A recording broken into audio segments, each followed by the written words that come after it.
The house always smelled like lemon polish and control. Every picture frame hung in a perfect line. Every glass on the shelf faced the same direction, because perfection was what my mother demanded. And in her eyes, no one embodied perfection better than my sister Claire.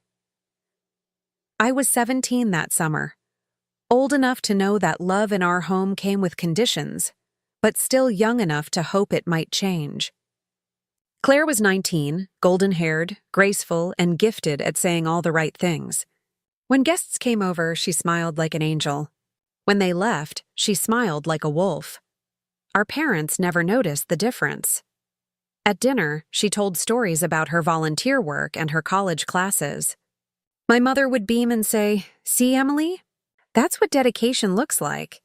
I'd nod, pushing peas around my plate while Claire's eyes flicked toward me. Smug. Victorious, like she'd just won another quiet battle. I used to think that maybe she didn't mean to hurt me. Maybe it was just how things were. But that illusion shattered the day she accidentally deleted my art portfolio from my computer. I'd spent months working on it. Sketches, digital paintings, every stroke of color a piece of my soul. When I found the folder empty, I ran to her room in a panic. "Claire, did you touch my files?" She looked up from her phone, innocent and wide-eyed. "Your files? Oh, you mean the ones on the laptop Mom lets you use? I was just cleaning up space. You should have backed them up." She shrugged, like she'd spilled water instead of destroying everything I'd built. I told Mom, of course. But Mom sighed, already irritated. "Emily, stop blaming your sister for every mistake you make. Claire's responsible enough to know better." And that was the end of it. My art was gone. My voice dismissed. Claire smiled at me over her shoulder that night, whispering, "Should have saved your work, little artist." The weeks that followed felt heavy. I started staying later at school, hiding in the art room where the scent of acrylic paint dulled the ache in my chest. My teacher, Mrs. Alvarez, noticed. "You've got something special, Emily," she said one evening, handing back my sketchbook. "Don't let anyone make you small." Her words stuck to me like sunlight, fragile but warm. I went home that night clutching hope like it was gold. When I walked in, Claire was sitting on the couch with my parents, laughing. My father's deep chuckles filled the room, a sound I hadn't heard directed at me in months. "Emily," he said, smiling faintly, "Claire told us you got some kind of recognition at school." I froze. "What?" Claire grinned. "Oh, she's being modest. Her art teacher wants to recommend her for an exhibition." She leaned forward, brushing imaginary dust from her skirt. "I think it's wonderful. I told Mom you'd need her permission to go." For a moment, I wanted to believe her, that she was proud of me. But there was something in her tone, sweet but sharp, like honey laced with vinegar. Then Mom spoke, her smile fading. "An exhibition? On a school night? Emily, you should be focusing on your studies. You can't afford distractions." My throat tightened. "It's just one evening. That's enough," she cut in. "You're not Claire. She can balance things." "You can't!" The room fell silent. Claire's eyes gleamed and she softly added, "It's okay, Em. Maybe next year." That night I lay awake listening to the hum of the ceiling fan and the echo of my mother's words. "You're not Claire." Maybe she was right. Maybe I wasn't meant to shine. But a small, stubborn part of me, the one that still drew on paper scraps under the bedlight, refused to die. So I kept going. Quietly. Secretly. I found ways to draw at school, to practice in notebooks I hid behind textbooks. My art became my rebellion, the only place I existed without her shadow swallowing me whole. Still, Claire's presence was everywhere. She had a way of twisting even the smallest moment into her favor. If I laughed too loud, she'd tell Mom I was acting out. If I stayed quiet, she'd whisper that I was being rude. Each lie was small enough to seem believable, but together they built a wall between me and my parents that I couldn't climb anymore. By autumn, I stopped trying. Our family dinners turned silent. My father read the newspaper. My mother scrolled her phone. Claire talked. I listened, until one night she mentioned a rumor, a quiet, Cutting thing that would plant the first seed of disaster. Some girls at school said they saw Emily with a boy near the bus stop, she said lightly, eyes on her fork. I told them that's not like her at all. Right, Mom? My mother looked up sharply. A boy? Who? I stammered. There's no boy. Claire raised her hands in mock surrender. I'm sure it's nothing. Just gossip. But the damage was already done. I could see it. Suspicion flickering in my parents' eyes. That night, I realized something cold and terrifying. Claire wasn't just trying to win.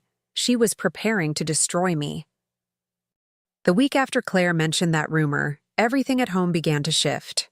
Quietly, like a rope tightening around my throat. It started with the silence. My parents stopped asking me how my day went. My father, who used to joke about my messy hair or bad coffee habit, barely looked at me. Mom, who once inspected every little thing I did, no longer asked at all. It was as if they'd already made up their minds about me. And Claire, she bloomed in that silence. She'd hum in the kitchen while helping Mom with dinner, all sweetness and light, like she'd never spoken a cruel word in her life. When Dad came home from work, she'd run to greet him, hugging him with the same arms that had shoved me aside that morning when no one was watching. One night, I walked past her room and heard her talking softly on the phone. I just feel so bad for her, she whispered. She's been acting weird lately, and lying a lot, but I think she's just stressed. Her voice trembled perfectly, every note rehearsed. Then she paused, as if listening. And in a tone too sharp to be sorrow, she added, It's getting harder to cover for her. The next day at school, 2 girls I barely knew started giggling as I walked by. Hey, Emily, one called. How's your secret boyfriend? The words hit like ice water down my spine. I kept walking, pretending not to hear. But my pulse thundered. Claire's rumor had grown legs. By the time I got home, I found my mother in the living room holding my phone. Where did you get this? She asked. Her voice was flat, but her eyes, they burned. My phone. It was charging. She held up the screen. A text message flashed across it. Can't wait to see you again tonight. My heart dropped. I didn't recognize the number. I didn't send that message. I didn't write that, I said quickly. Someone's... Emily! She stood, her jaw tight. Don't make this worse by lying. I looked at Claire, who was standing behind her, pretending to look confused. Mom, I swear. It's okay, Em, Claire interrupted softly. Maybe it's just someone from school. You can tell us. Her voice was all concern, all fake empathy. My mother turned toward her like she'd found the only source of reason in the room. That was when I realized what was happening. Claire wasn't just spreading lies, she was building a case. Slowly, carefully, like a spider weaving silk. The days that followed were unbearable. Claire started small. She'd leave money from her wallet missing and mention it over breakfast. My father would glance at me, saying nothing but thinking everything. When she couldn't find her necklace one evening, she cried, actual tears, and told Mom that I'd borrowed it without asking. They didn't ask for proof. They didn't need to. I remember standing there, hands trembling, saying, Search my room if you want. I didn't touch it, but Mom only sighed. Emily, no one's accusing you. You don't have to get defensive. And that's how she did it. Every accusation wrapped in politeness, every wound hidden behind a smile. The only peace I found was at school. My art teacher, Mrs. Alvarez, kept encouraging me to apply for that exhibition anyway. You have to stop waiting for permission, she said one afternoon. Your voice matters, even if no one at home hears it. Her words lit something inside me again. Faint, but real. So I filled out the form. I didn't tell my parents.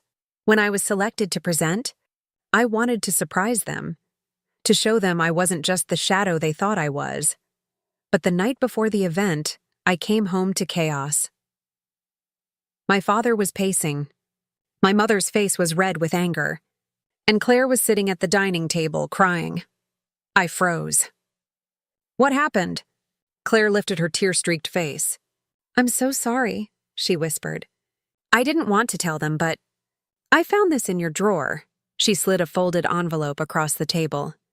Inside was a crumpled $50 bill and a pair of earrings. Her earrings. I didn't take those. I shouted.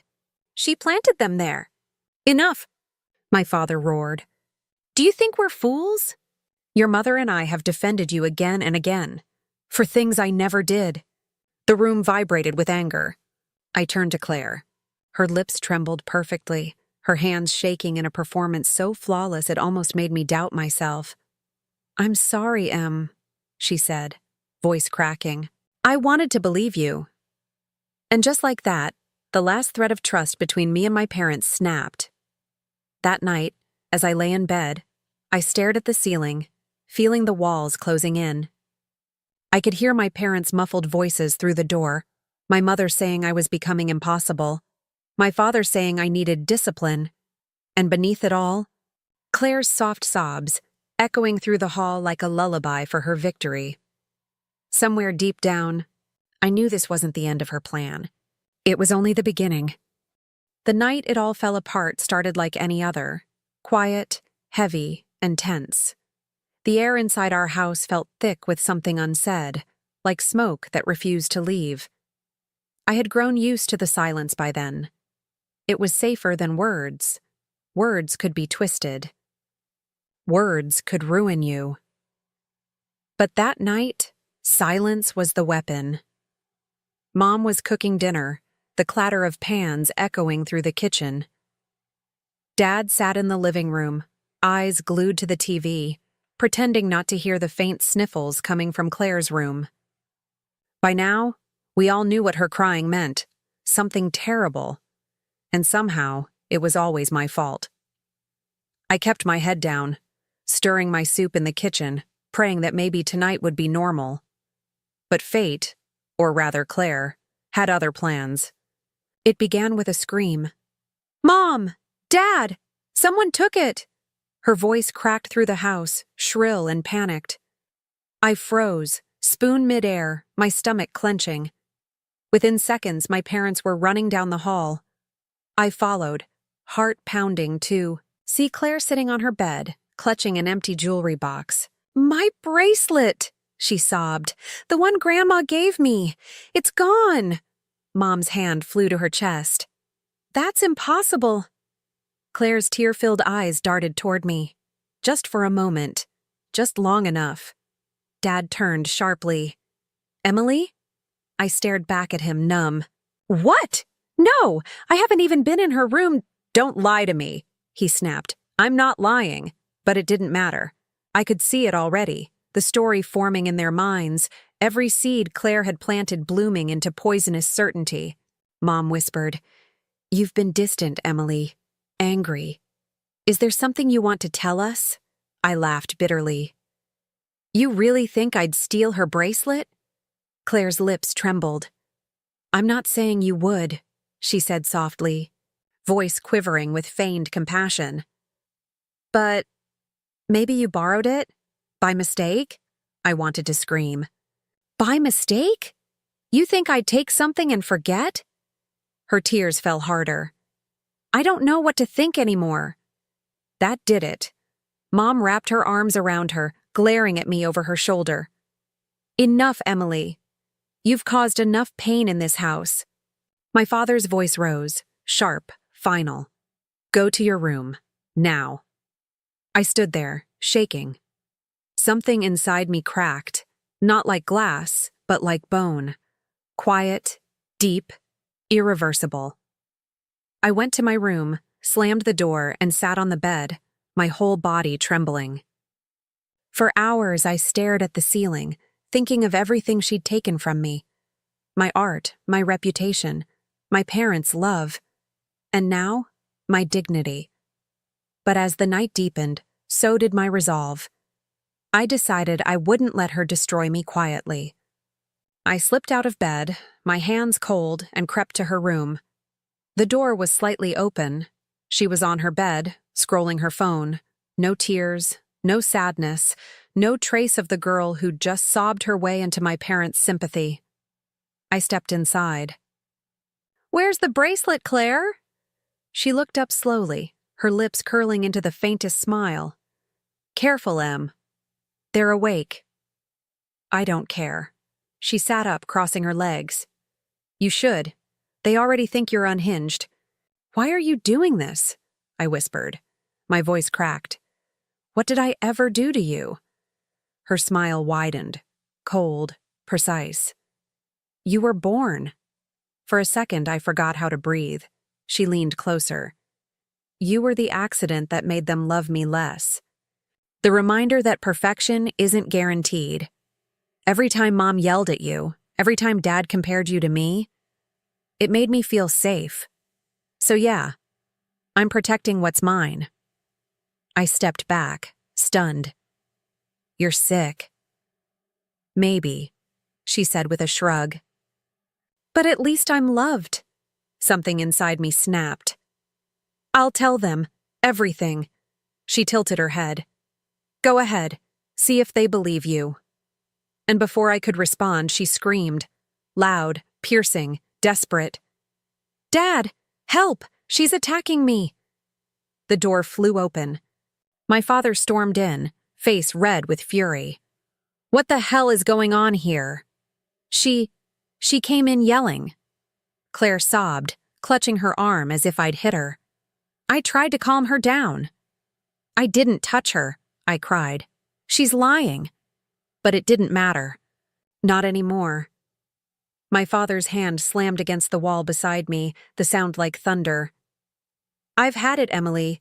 You've been nothing but trouble for months. You steal, you lie, and now you attack your sister?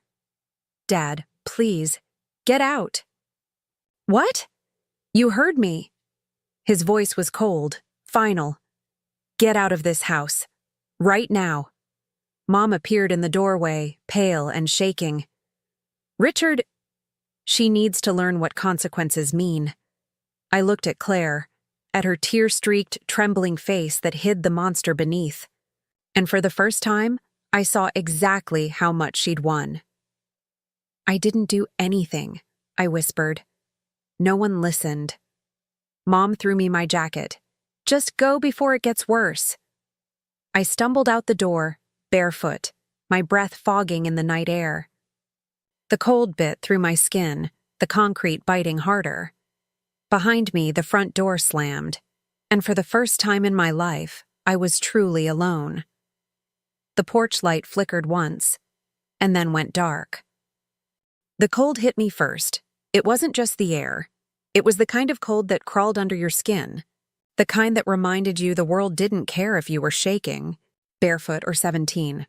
I stood on the front porch, staring at the door that had just slammed in my face.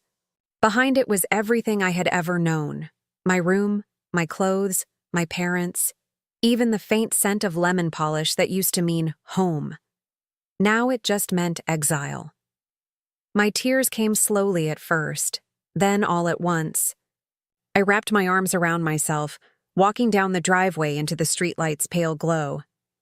My feet scraped against the gravel, every step sharp and real. For a moment, I thought maybe they'd come after me. Maybe Mom would open the door and say, "Emily, wait, come back inside." But no door opened. No voice called out. It was over. The neighborhood was silent, except for the whisper of wind through the trees. I kept walking. The world around me blurred.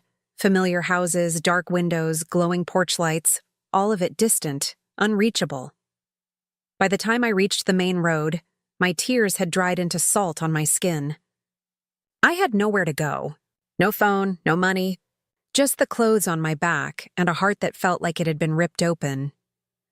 I ended up sitting on a park bench near the gas station. It was past midnight. The flickering sign above me hummed weakly, buzzing like an exhausted insect. A cat darted out from behind a trash can, startling me. I hugged my knees and closed my eyes. For a while, I tried to stop thinking, but thoughts are cruel. They don't stop when you beg them to. Images flooded my mind. Claire's face twisting with false tears, my father's fury, my mother's silence. The way she looked down instead of at me. The way she didn't fight for me. I whispered into the night, "Why didn't you believe me?" No one answered. I must have drifted into a half-sleep, because the next thing I felt was a blanket being draped over my shoulders. I jerked upright, startled. "Easy," a gentle voice said.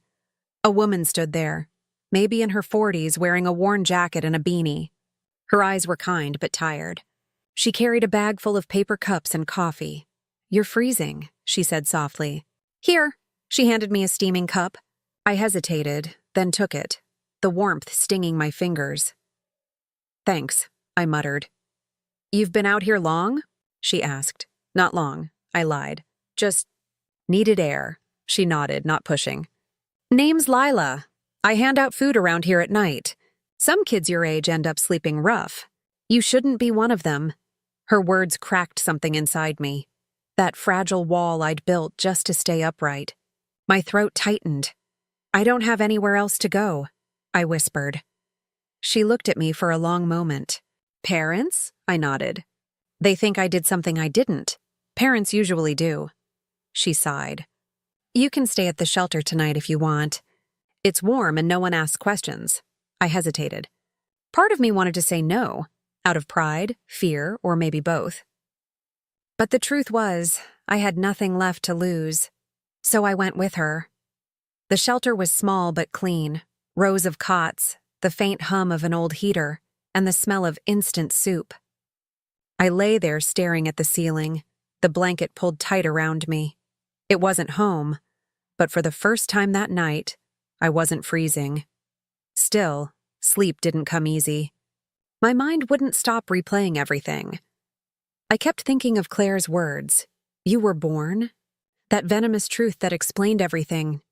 She didn't want me gone because of what I did. She wanted me gone because of who I was. But beneath that pain, something else began to stir. Something small, fragile, but alive. A voice inside me whispered, "You survived." The next morning, sunlight streamed through the narrow windows. I woke to the sound of quiet chatter. People laughing, sharing toast, sipping weak coffee. Lila waved at me from the corner. "Morning, kid. You look better with color in your cheeks." I managed to smile. "Thanks for last night," she shrugged. "Everyone needs help once. The trick is learning to help yourself after." I nodded slowly, her words sinking deep. That day, I borrowed a pair of shoes from the shelter's donation box and started walking again. Not toward home, but toward the bus stop near the library. I didn't have money, but I had courage. And somehow that felt like more than I'd had in months. I walked into the library, asked for the public computer, and sent an email to my teacher, Mrs. Alvarez. "Mrs. A," I typed. "I can't come to school right now, but I'm okay. Please don't ask why, just thank you for believing in me." I hovered over the send button for a long moment, then pressed it. It wasn't much, but it was a start. That night, as I sat by the window of the shelter, watching the city lights blur into gold and silver, I realized something. For the first time in my life, I wasn't living in her shadow. I wasn't the sister who was less loved, less seen, less perfect. I was just me. And maybe, just maybe, that was enough to start over. Time didn't heal everything, but it taught me how to live with the scars. The years that followed that night blurred together in fragments. New faces, new jobs, strange cities. I carried the weight of 17 on my back like an old ghost, but each step forward loosened it, piece by piece. By 21, I was living in a small apartment above a bakery. The smell of bread woke me every morning, and I liked that. The quiet warmth of it, the reminder that life could be simple again. I worked at an art studio downtown, teaching sketching to kids who reminded me of myself. Shy, restless, always seeking somewhere to belong.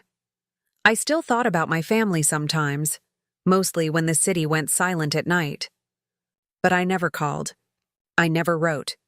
They had chosen to believe the lie, and that choice had cost me everything.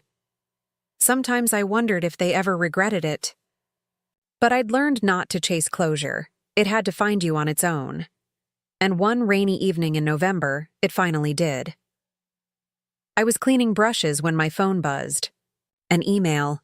The subject line made my stomach drop. From Mrs. Alvarez. Subject? Your family? I hesitated before opening it. My hands trembled slightly, smudging blue paint on the screen. Emily, I hope this reaches you. Your sister came to see me today at the school.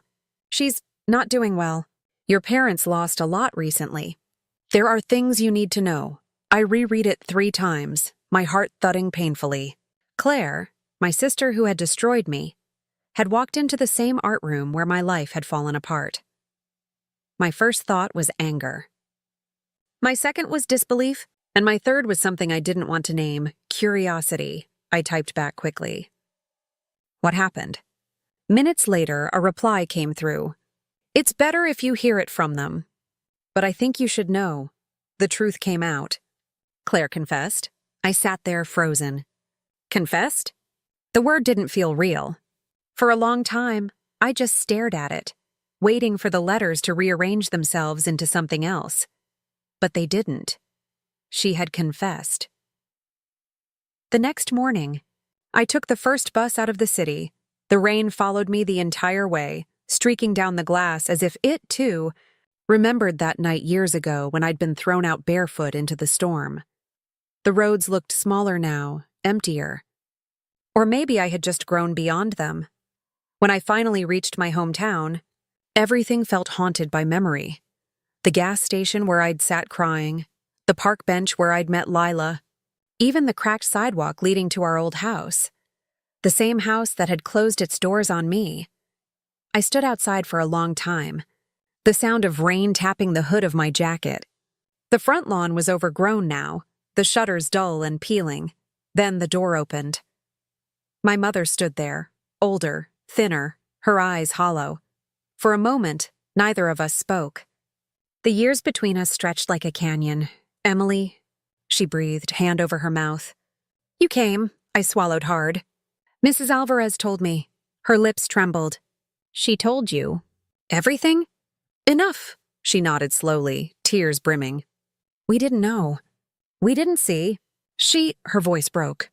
Claire lied to us about everything. Behind her, I saw my father sitting in his armchair, his hair gray, his shoulders hunched. He didn't look like the man who had thrown me out. He looked defeated, and then, from the corner of the room, I heard her voice. Hey, Em. Claire. She looked different. Smaller somehow. Her once perfect hair hung limp, her eyes ringed with dark circles. There was no confidence in her posture, no sharpness in her smile. Just exhaustion. I stepped inside slowly. Why now? I asked quietly. Why tell them the truth after all these years? She exhaled shakily. Because lies rot you from the inside. I wanted to laugh, but the sound died in my throat. You ruined me, I whispered. Do you even know what you did? Her eyes filled with tears. Real ones this time. Not the kind she'd practiced in mirrors. I know. I thought if I made you the villain, I'd stay loved. But I destroyed everything. Them, me. You. My mother covered her face and sobbed. My father sat silent, his jaw trembling. For years I had dreamed of this moment, of them realizing the truth. But standing there, all I felt was emptiness. It didn't fix anything. It didn't give back what I'd lost. Claire reached for my hand, but I pulled away. You can't undo it. I know, she whispered. But I needed you to hear it from me. I needed to say I'm sorry. I stared at her. The sister who'd smiled while I was being cast out into the night.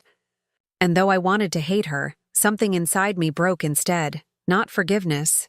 Not yet. But the anger that had lived in me for so long began to loosen its grip. I don't know if I can ever forgive you, I said. But I'm done letting what you did define me, she nodded. You already moved on. You're stronger than any of us ever were. Before I left, my mother took my hands, crying, Please, come home. I looked around the living room. At the couch where Claire used to fake her tears, at the wall that once framed our perfect family portraits. It all felt so small now. I can't, I said softly. Not yet. And I meant it. Because I finally understood something. Home isn't a place that throws you out when you're innocent. Home is something you build, brick by brick, truth by truth, until it feels safe again. As I walked away into the drizzle, I didn't feel 17 anymore. I felt free. 2 years had passed since I walked away from that doorstep. The house behind me had faded into memory. Not forgotten, but no longer alive in the same way. I'd learned to stop visiting old wounds expecting warmth. Some doors weren't meant to reopen. By 24, I had built a life that was fully mine. My small art studio had become something bigger, a place where broken kids found their voices through color and story. Some came from homes that didn't understand them, some from homes that hurt them, and every time I saw one of them smile, I realized I was slowly rebuilding the family I'd lost. I didn't talk about my past much. The few who knew thought of it as a sad story that turned out okay. But it wasn't okay. It was survival. It was growing roots in burnt soil. And then one ordinary afternoon, while hanging a new piece in the gallery window, I saw a reflection behind me that made my heart stop. Claire. She was standing outside the glass, clutching a small box to her chest. For a moment, I just froze.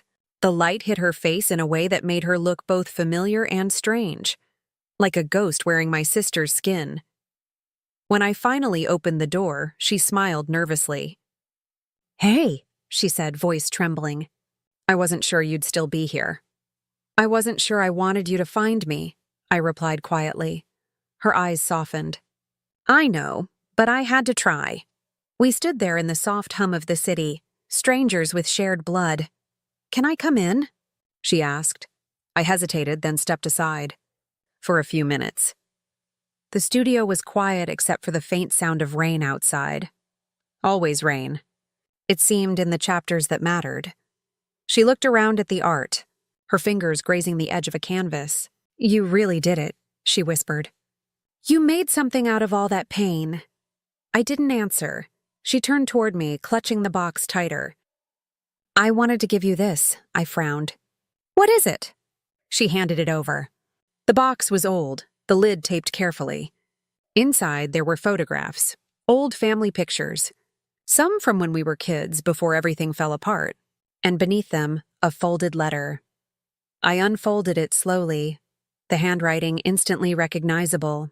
It was from our father. "Emily, if this ever reaches you, I want you to know I'm sorry. I don't expect forgiveness, but I do hope you understand. I believed what I saw because I was too proud to question it. We should have protected you. We failed. You were never the problem, and I carry that shame every day. Mom hasn't stopped praying you'll come home. But if you can't, I understand. Just know you're still loved, even from a distance." By the time I finished reading, my hands were shaking. "Dad passed away last month," Claire whispered, voice breaking. "He wanted you to have that." The room blurred around me. I didn't cry right away. I just sat there, the weight of every year between us pressing down until the silence cracked open. I had imagined that one day I'd see him again, that he'd apologize, and everything would somehow make sense. But now that moment would never come. All I had was ink on paper, and my sister, the one who had taken everything from me, was the one who brought it back. When I finally spoke, my voice was quiet. "Do you ever wish it hadn't happened?" Claire looked down. "Every single day. But wishing doesn't change what I did. I just hope that maybe, one day, you'll let me make it right." For the first time, I saw the person beneath her guilt, not the jealous sister, not the liar, but a broken woman trying to fix what couldn't be fixed.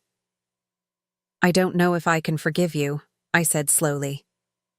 "But I don't want to hate you anymore." Her eyes filled with tears. "That's more than I deserve." We stood there for a long time, two sisters who had once been enemies, now bound by loss and quiet understanding. Before she left, she turned to me. "Dad's old watch is in there too," she said softly. "He wore it every day after you left." When she was gone, I opened the box again. The silver watch lay nestled between the photos, the hands frozen at 2:17. The same time, I realized. That night the clock had struck when I was thrown out years ago. Some kind of cruel poetry, maybe. Or maybe the universe had a way of looping pain until you faced it. That evening, I went to the beach.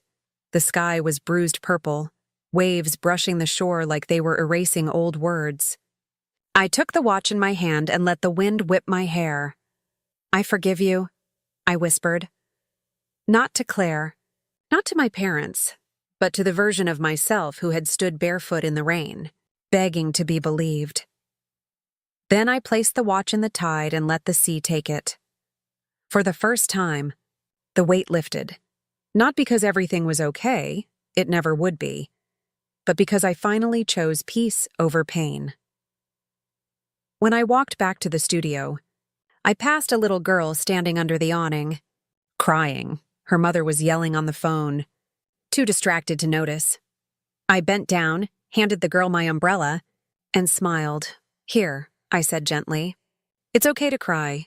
Just don't stay in the rain too long, she nodded, clutching it tight. As I walked away, I realized something. Sometimes, the ones who are thrown out in the storm learn how to help others find their way home. And maybe that was always my purpose, to survive it, and then turn it into light.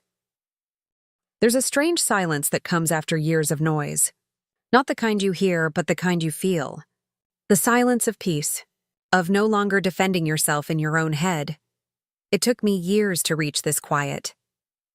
Now, some mornings, I open the blinds of my studio and just watch the light pour in. Golden, soft, gentle. It hits the walls where my students' paintings hang, bursts of color, chaos, emotion, truth. Each one a piece of someone who once thought they were unworthy of love.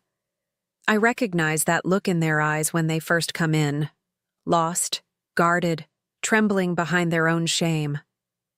It's the same look I used to see in the mirror, and every time I help them turn that pain into art, I feel like I'm saving the younger version of myself, one brushstroke at a time. Sometimes, I still dream of the night I was thrown out, but now it's different. In the dream, I don't cry. I just walk barefoot into the storm, and instead of fear, there's a strange calmness inside me. Because now I know, that night didn't destroy me. It birthed me. The world didn't end when they closed the door. It began. A few weeks ago, I got a letter from my mother. The handwriting was shaky, like it had aged with regret. Emily, I miss you.